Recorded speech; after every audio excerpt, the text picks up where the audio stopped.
Next at 5, we want to get right over to Kristen Volk. Kristen, you were in court today as a man dubbed the early morning rapist was sentenced to decades in prison.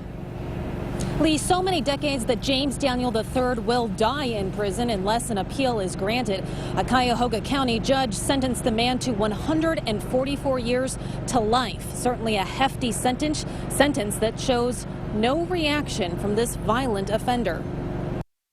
Mr. Daniel does not waste much time between being released from prison and committing another serious offense. He will not be given that opportunity to do that again.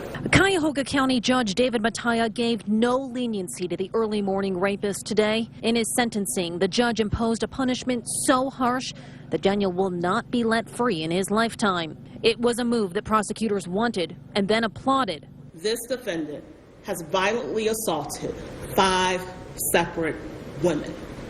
He has dramatically altered the course of their lives. 3 of the 5 women are rape victims. The other 2 are Daniel's burglary victims. The crimes included in today's sentencing happened in 2000 and 2014.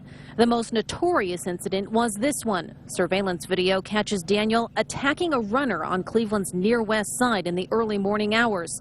That happened just days after he raped another woman in the early morning hours. Mr. Daniel did, in fact, plead to those remaining charges that were left in the indictment. He did, in essence, take responsibility for those charges. Daniel did not speak at his sentencing today. His attorney told the court it was because he wanted to appeal his trial case. And throughout the hour-and-a-half hearing, Daniel showed no reaction and made little eye contact with anyone in the courtroom.